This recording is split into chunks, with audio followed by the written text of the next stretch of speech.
Hello, thank you everyone for joining us today at First Thursday. We are so excited that you're here. We're really excited today for this topic. It's going to be cancel culture and climate. You're here with the Sustainability Alliance and Jenny Morgan from Tradewater. This month, we are so excited to welcome our guest speaker, Jenny Morgan. She is the Market Development Manager at Tradewater.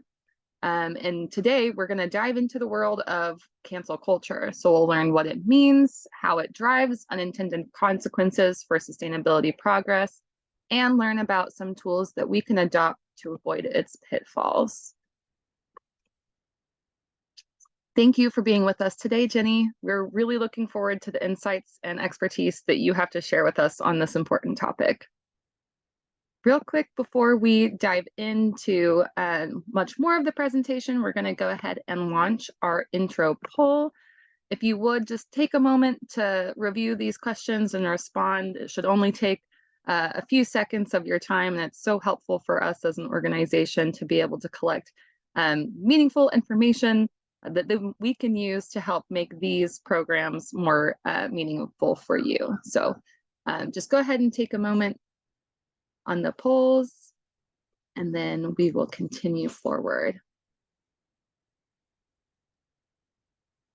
So the programming that we bring to viewers just like you and at this First Thursday event would not be possible without the support of our sponsors. So we want to make a really big thank you to our sponsors today who support this program.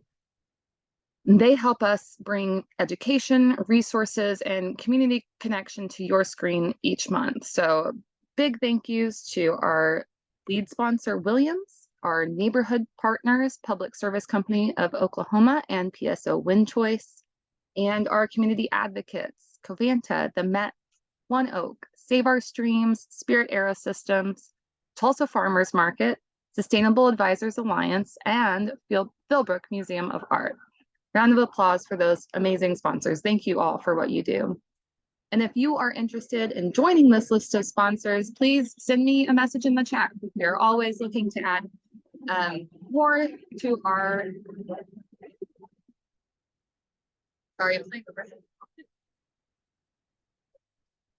okay. So thank you as well to our wonderful Sustainability Alliance board members. We really appreciate all that you do to support and further our mission. Thank you so much, and we're gracious to have your continued support in every single way. Finally, I would like to thank the incredible Sustainability Alliance team who worked so hard to bring programming like this to you. Corey Williams, who is usually with us, Teresa Kerrigan, Jill Maud, and Missy Lukenbaugh, with some special help today from our wonderful Shiros at 6PR. So thank you everyone for contributing to make these events possible. Now, if you're an individual who wants to support the work that we do, becoming an individual supporter of the Sustainability Alliance is really quick and easy.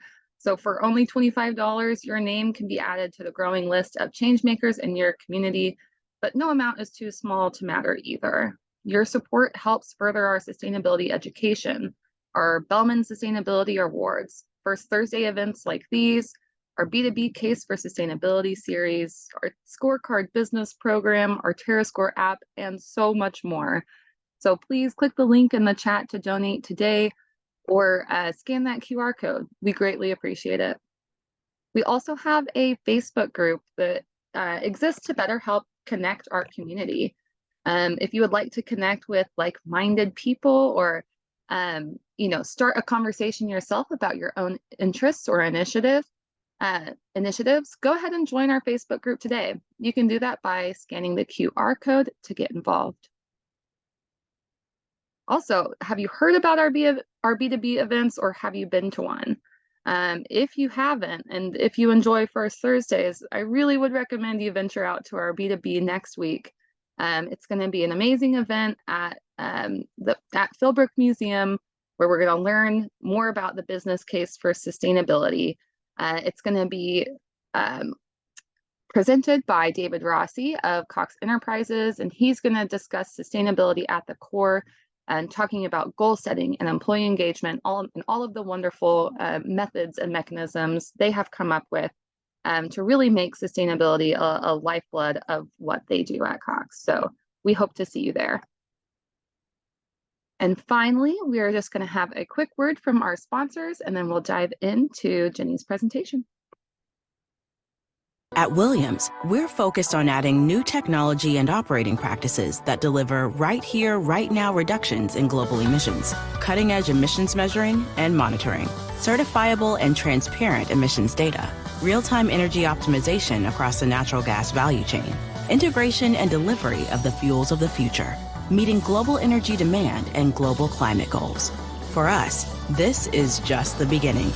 Williams, we make clean energy happen. Thank you to our lead sponsor, Williams. Next, we have our neighborhood partners at PSO, and they want you to know about their Win Choice program.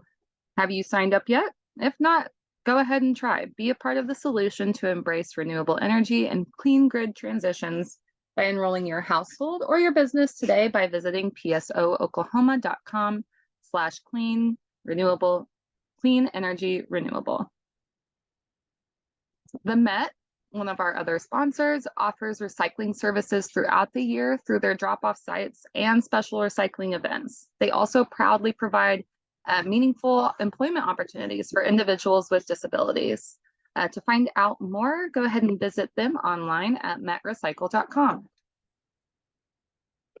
Save Our Streams is a City of Tulsa department that promotes healthy waterways and pollution prevention through their stormwater quality program. From environmental inspections and household pollutants collection, they offer a variety of services to help you help our streams. So get in touch with them and check out what they do and learn more at stormwaterquality@cityoftulsa.org. Next up, we have the Tulsa Farmers Market. And this takes place every Saturday from May through November in the Kendall Whittier district. So go ahead and support local, enjoy the wonderful produce, the fairs and wares from 7 to 11 a.m. this Saturday for the remainder of the season. We also have the Sustainable Advisors Alliance. Learn more about their innovative co-op financial advising model that can help you manage your investment portfolio in a sustainable manner and can also provide solutions for your profit bottom line. They offer no minimum requirements to start getting your dollars invested today. So get in touch with Julie Skye to learn more or by visiting their website, which is on the screen there. And finally, our newest First Thursday sponsor, Philbrook Museum of Art. With a range of activities for all ages and world-class rotating exhibits, Philbrook has something for everyone. Visit them soon to see their pollinator gardens teeming with life while the monarchs are migrating through. Thank you again to all of our sponsors. It is now my pleasure to introduce our guest speaker, Jenny Morgan.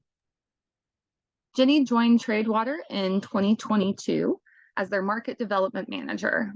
In her role, she works with organizations to help achieve climate impact through the purchase of high-quality carbon offsets, reducing fugitive gas emissions, and the prevention of catastrophic climate change through awareness and action.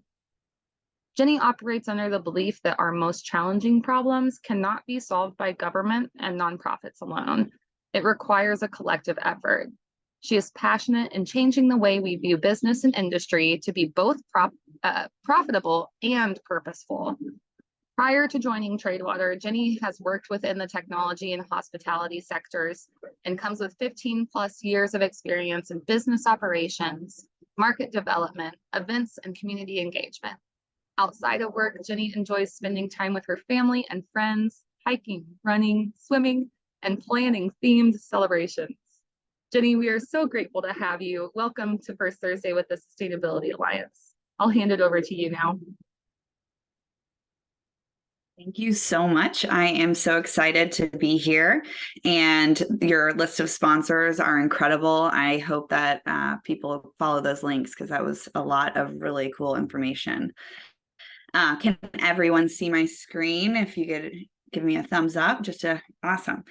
All right, perfect. Well, thank you all for being here. Today, we're going to be talking about cancel culture and climate and how fear-based behaviors in the climate space will prevent our ability to solve climate change and what we can do about it. So companies are self-nominating themselves as green and sustainable, but those types of companies are receiving an enormous amount of scrutiny right now. Organizations that are purchasing carbon credits are experiencing even more negative attention due to accusations of double counting, lack of transparency, and allowing for continued pollution. And that's then scaring other organizations from contributing to climate action.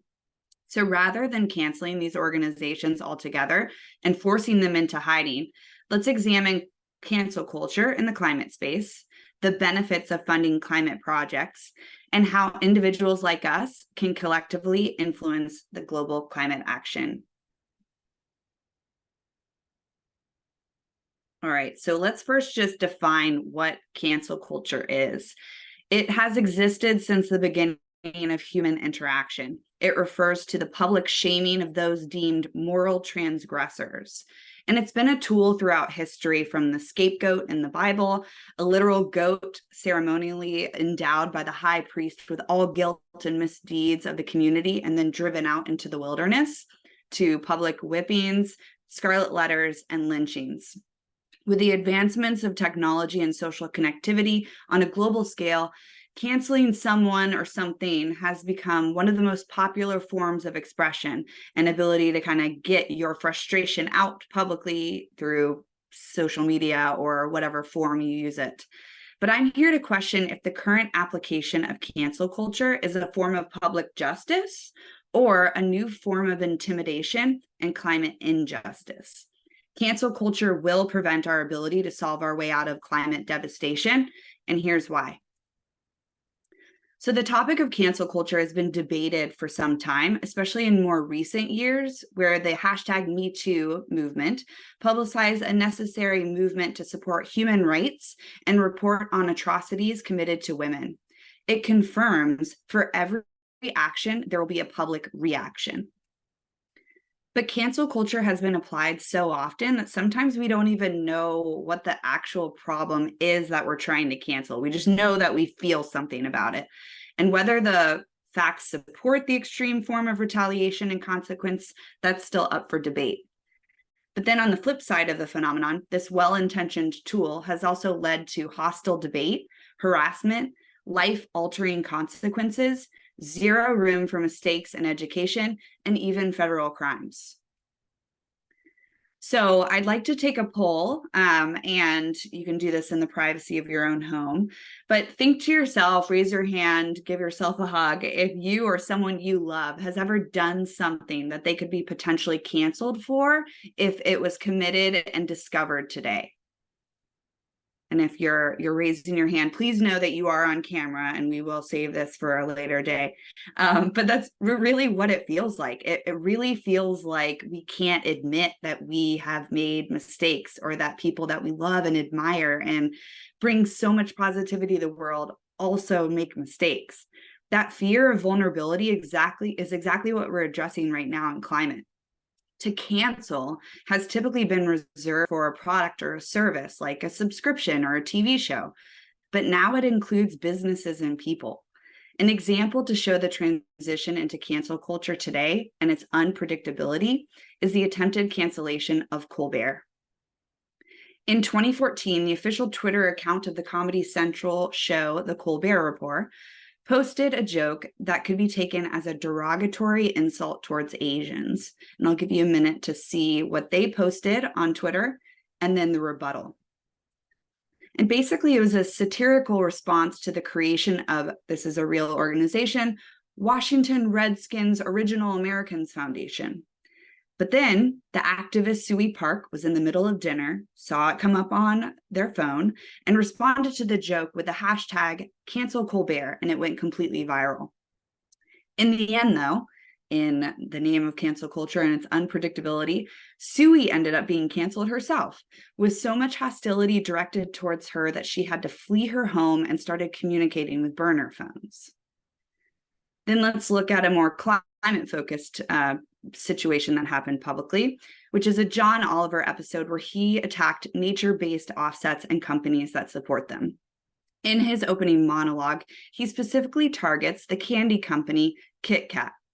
His criticism is that Kit Kat is yet another company jumping on the net zero bandwagon, which is reliant on credits. Us literally being in this room right now, virtual or in person, would be reliant on credits if we wanted to make it a net zero or climate positive experience. And just to give Kit Kat a shout out, this candy company that just ends up in your lives maybe one day a year is committed fully to succeeding in their transition of their entire manufacturing network to renewable energy, reducing synthetic inputs and regenerative agriculture, and funding the prevention of deforestation. And I could go on. They use third-party consultants to advocate for some of the most impactful climate projects today. But 4.5 million people watched this episode of John Oliver. And how did they leave that episode? What did they think? This impact has a huge influence on the way that people are motivated to fight climate change and how organizations address their pursuit of climate action. We culturally decide what is right or wrong, even if we don't read past the headline or get past the John Oliver monologue. We're just experts in the field right when we read that one sentence. And we all just don't have time to go through all of the content that is out there to be fully educated and aware of what's going on. So if we use cancel culture as the means to deciding what is right or wrong, we will lose lives. Literally, people will continue to die and have hardships due to climate change because of this threat. The problem is that cancel culture is rudderless. It is a series of spontaneous disruptions with no sequential logic, lacking any official apparatus to enact or enforce a policy or creed. It is more ritualistic than actually accountable. With cancel culture, there will be casualties. And even though it is successful in eliciting fear, it hasn't succeeded in fully toppling the systems that we're actually trying to stop. It is offered this warped mirror version of the judicial system. And then look what happens. So I talked about the John Oliver episode where Kit Kat was shamed publicly, and everyone left that episode feeling pretty angry about this small candy company, or maybe a small product that we interact with at times, that they have contributed to this unjust accusation of, how they claim to help the climate.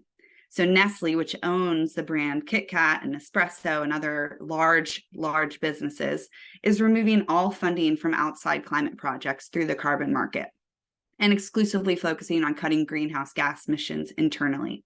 Now that's great, but it actually has to be both to make a real impact. We have to reduce our emissions while also fund climate projects that can help us expedite this pursuit towards climate positivity. This type of cancel culture has huge negative implications on the carbon market, especially crippling this necessary climate work. So to give context, Nestle purchased 1.4 million credits in 2022 and 237,000 credits this year. 60,000 of those credits this year were towards methane reduction. So really impactful work that they're funding as a business. But now that will not be achieved because they've removed themselves from the carbon market. That funding is gone. So this public display of shame can be found in all areas, and it's greatly disrupting one of our most time-sensitive and global issues, which is climate action. It's really serious. You can see what's the IPCC is predicting for 2040 if we continue on our current path. The consequences are catastrophic. And even though the stakes are so high, cancel culture is alive and well within the climate space. We're trying to prevent the mass extinction of species, or at the very least, the mass extinction of the life as we know it. But no room for mistakes, no room for learning, and no room for progress. All of that is vilified. When we control an environment against a specific set of standards, there will be a development of a suffocating atmosphere, and it's centered around fear and an inability to act. In a time that not a single entity can waste time being frozen in fear, cancel culture is preventing our ability to solve our way out of climate change. So we all have this kind of feeling that if XYZ company does not solve this for me, then they should be banned from society. And I empathize with that feeling because we're under a very complicated and interconnected type of problem.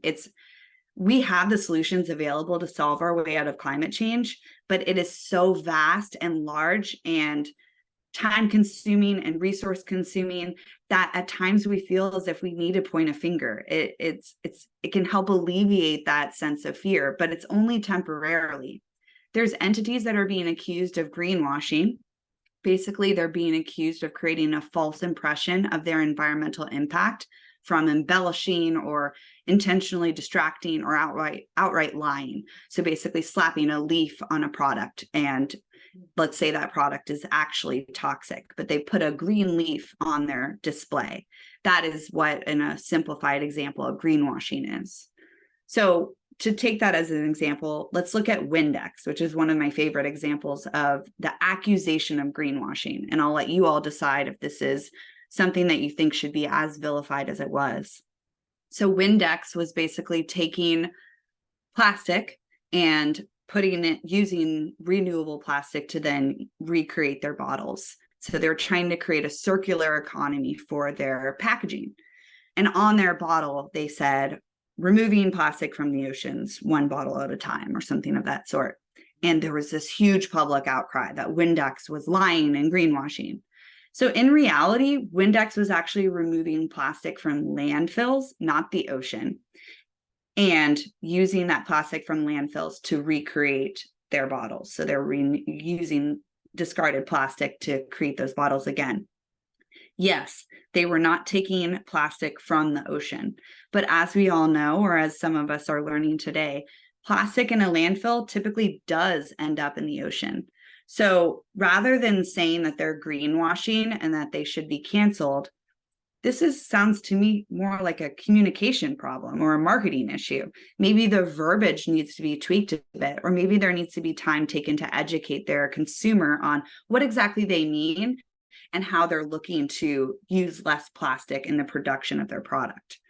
You can also look at an example of a startup that was attempting to transition from plastic bottles to aluminum bottles. They were then shamed for that pursuit.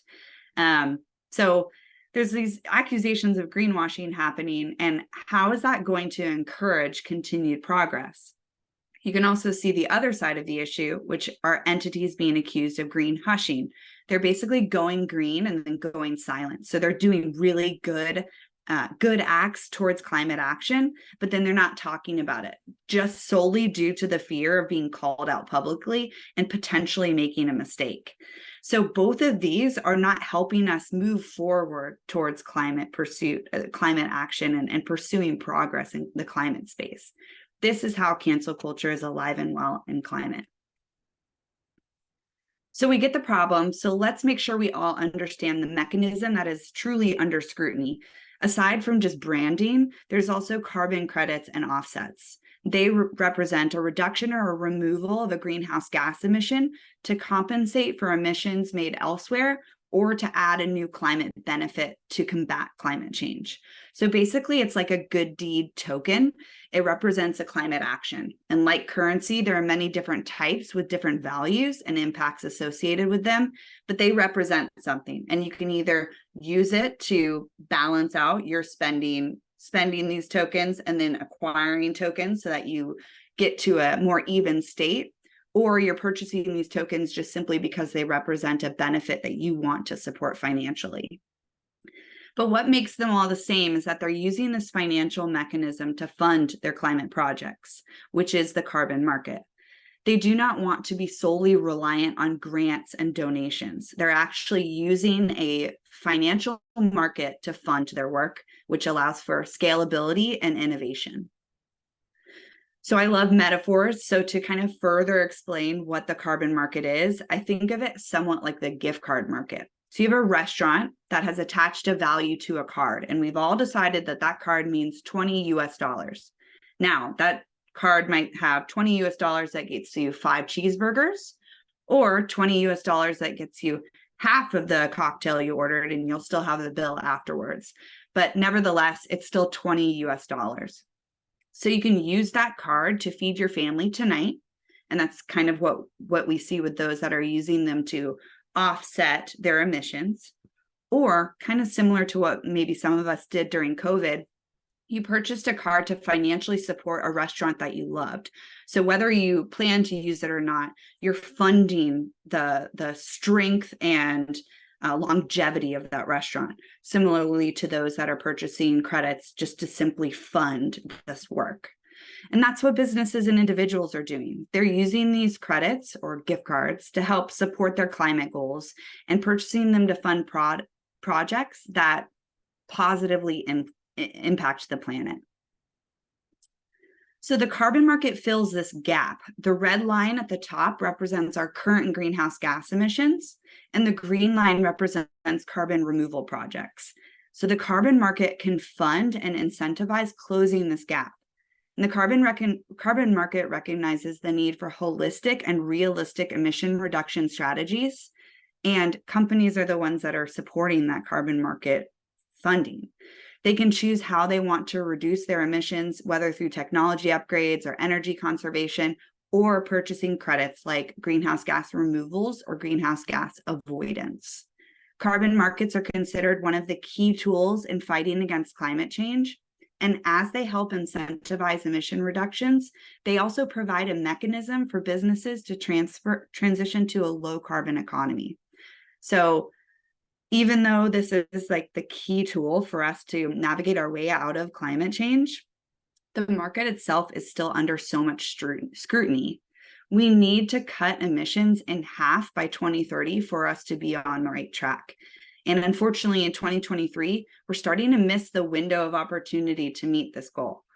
To get back on track, we need emergency brake solutions to reduce emissions as quickly as possible. They have to be ready to go now without delay.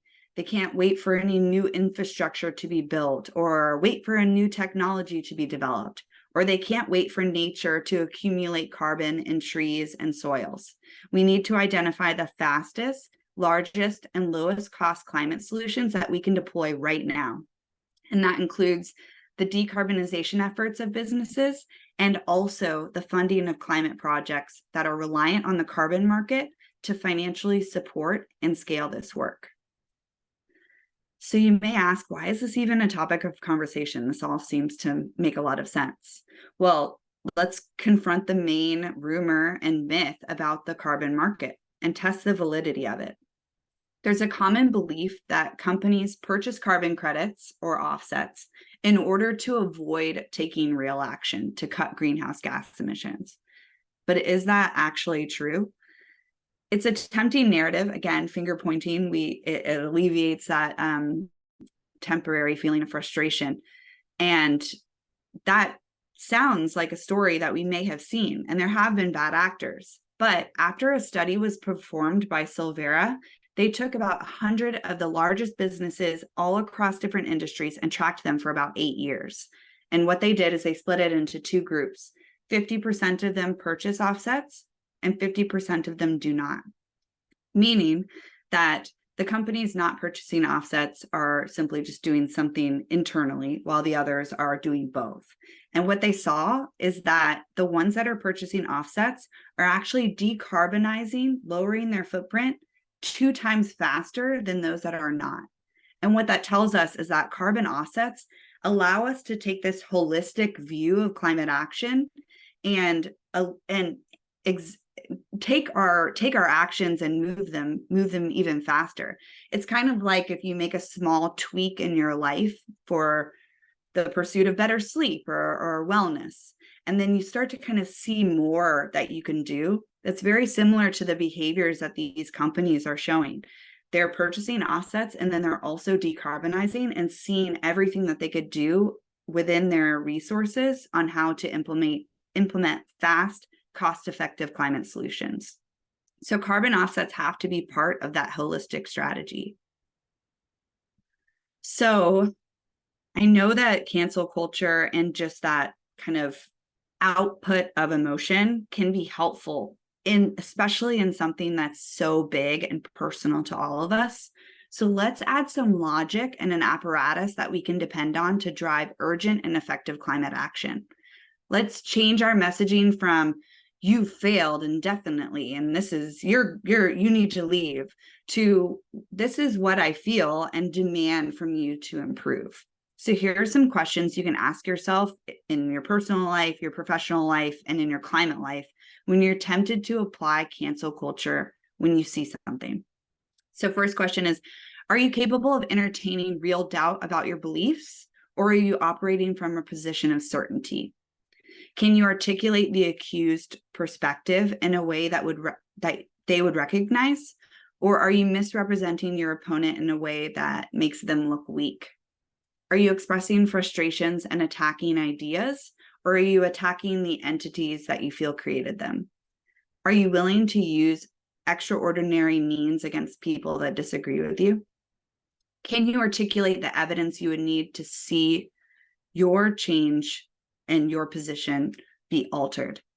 Or is your perspective unfalsifiable?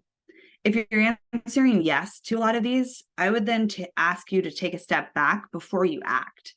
What we can do to stress test ourselves so that then we can come from a place of progress. How can we ensure that we are a positive driving force, consistently striving for better progress and collaboration? Otherwise, we'll be spending necessary time pointing fingers at one another.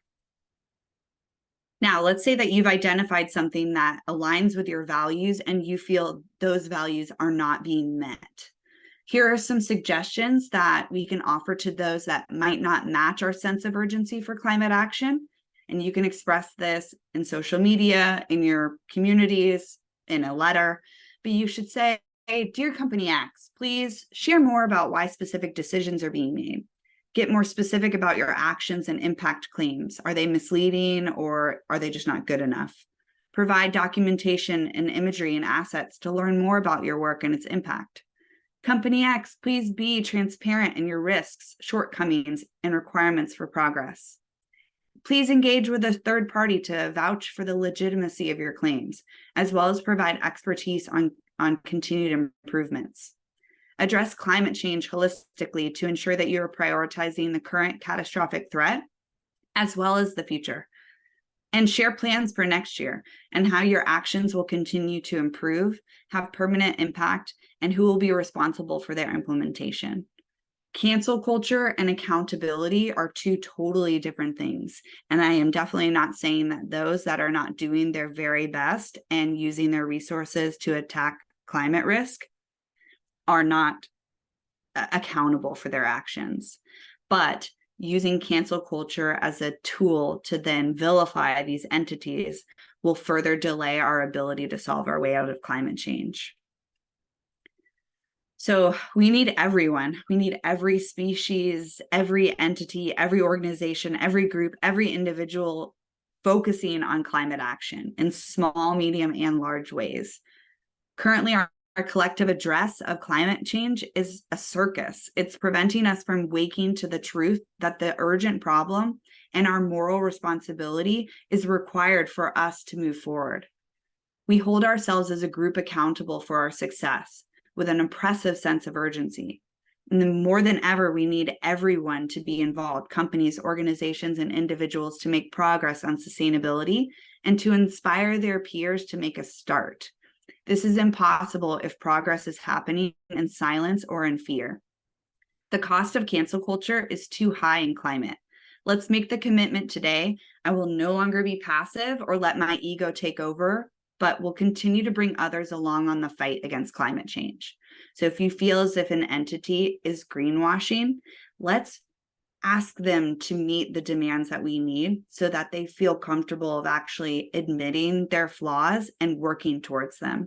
And if there's entities that you've seen green hushing, they're not talking publicly about their positive impacts, let's allow them to come out and share that. It might not be perfect, but it's inspiring because it's progress and it's what we need to happen today.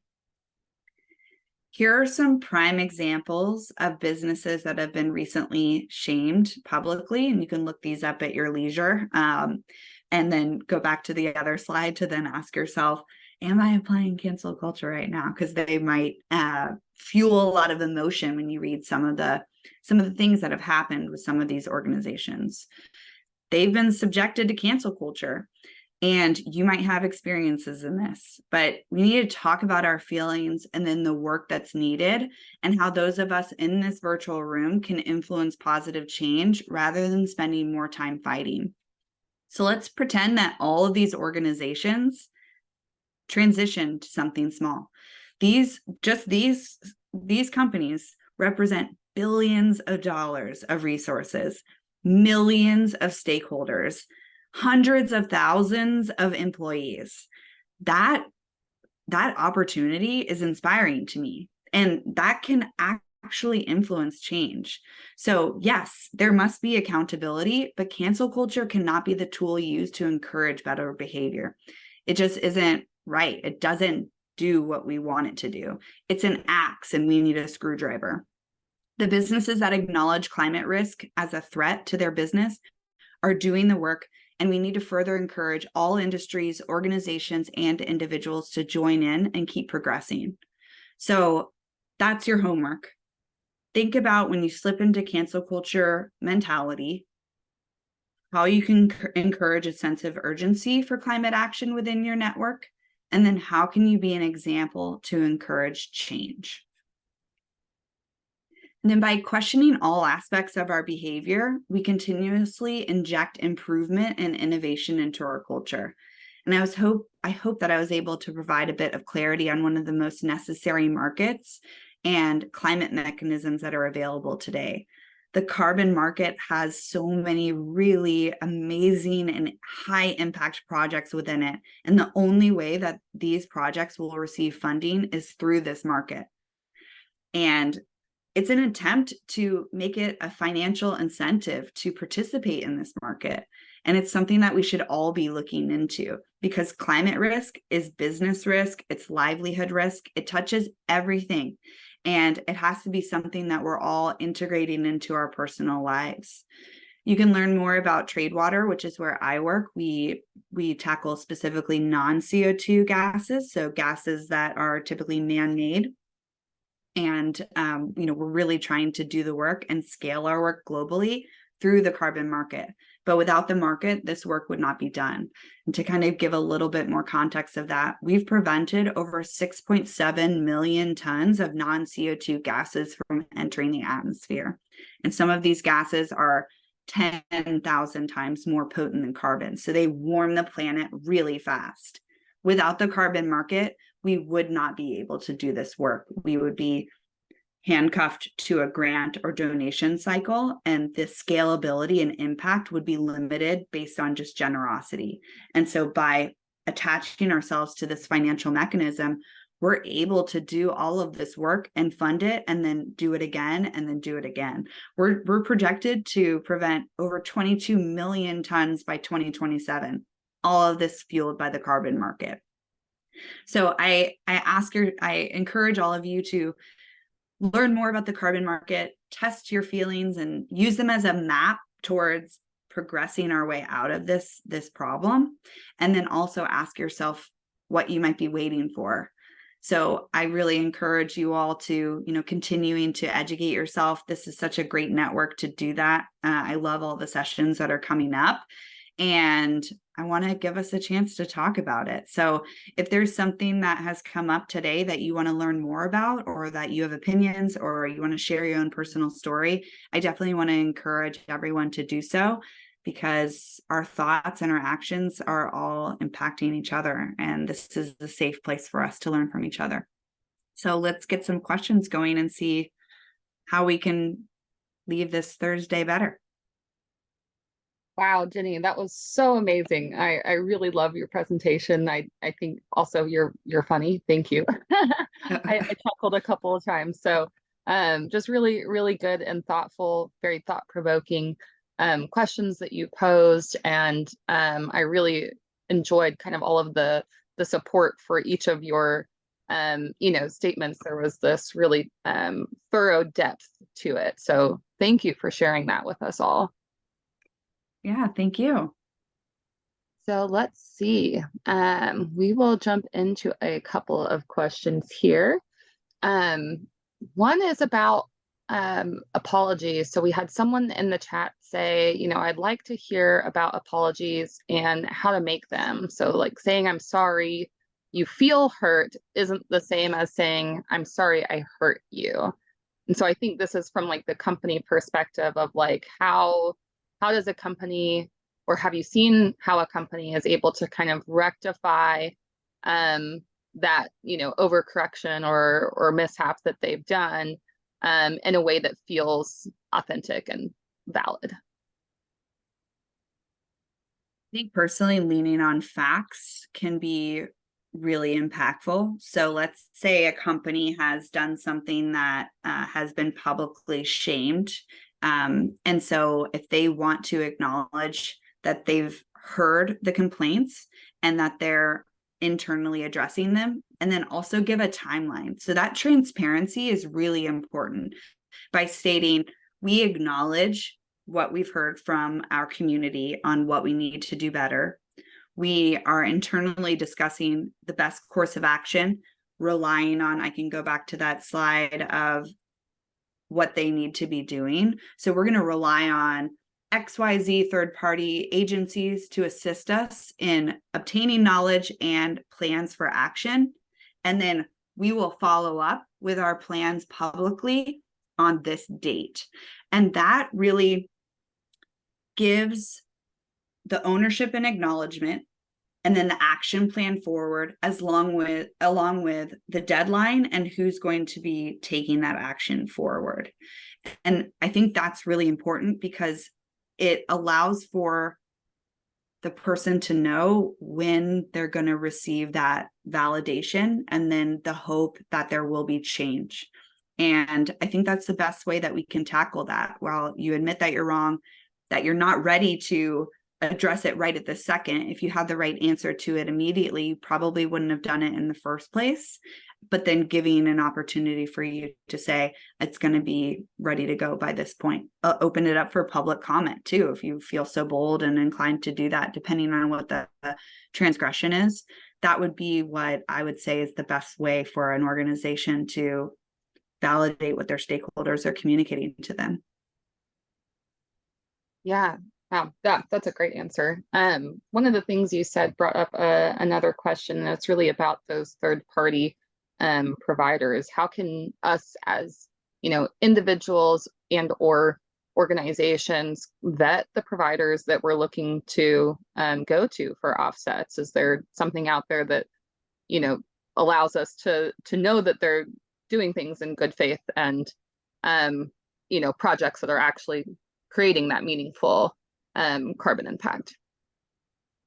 Yeah, I can definitely share a slide that I have in another presentation, but you're looking for carbon credits that are accountable, so that they have been verified by a third party, and that there's quantifications of their impact, as well as permanent. They have a permanent impact. So, they last. I work in destroying gases, so ours is very easy. We have a gas, we destroy it, and then it's gone. Nature-based solutions have a little bit more of a challenge of proving that permanency because acts of God can disrupt it.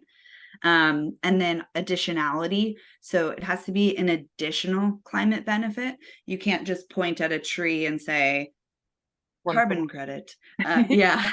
It has to be a tree that was potentially about to be cut down and you've prevented it from happening. That's an additional climate benefit.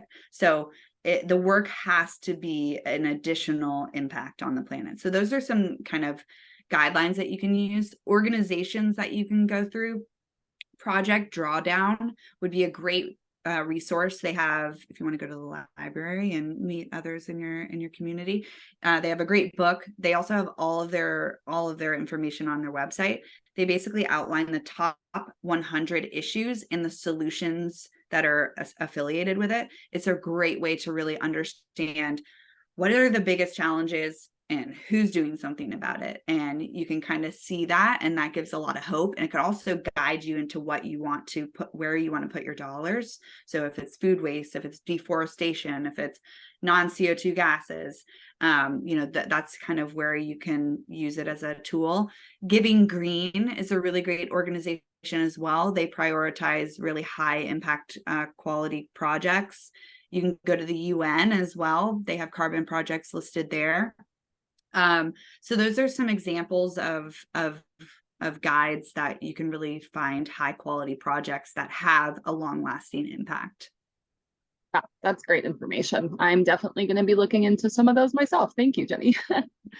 We have another question here from the chat. It says, it seems like a fine line between justified criticism and cancel. So do you have a way that you would suggest for differentiating between those? Yeah, if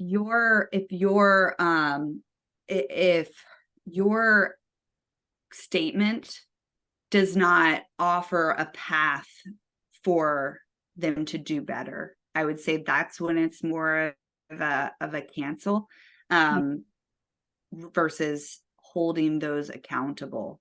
So if there's not a path forward, like these examples here, I can give it, Banana Boat, for instance. They've claimed on their products that they've removed all chemicals that destroy coral reefs.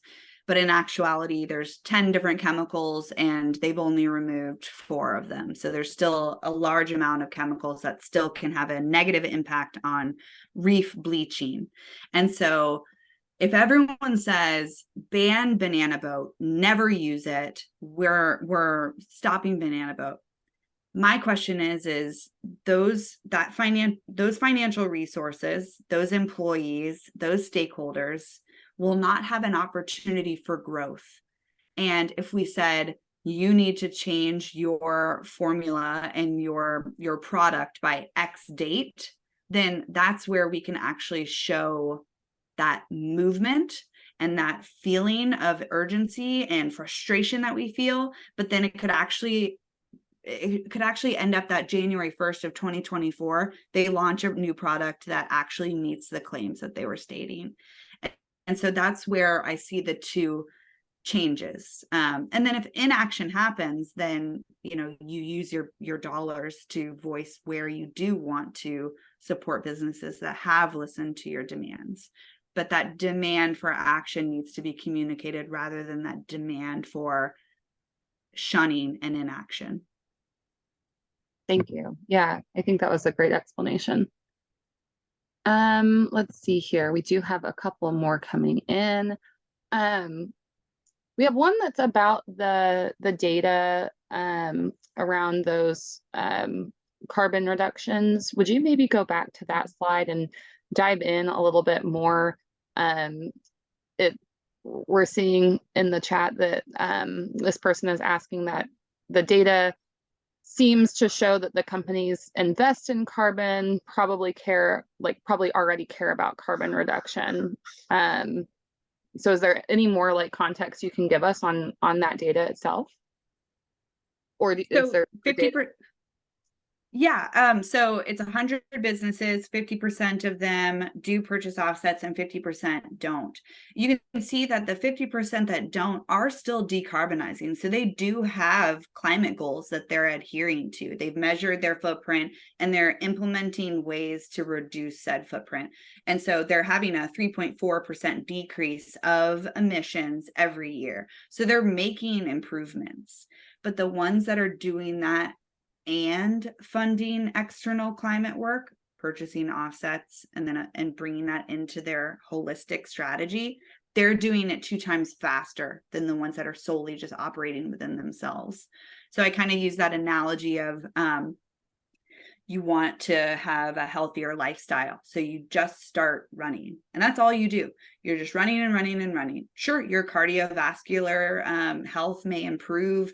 You might see some, changes in the way that you're able to sustain activities for a longer amount of time. There will be positive impacts that you'll see by you just starting to be out. You might have mental health improvements too. You're outside, you're running.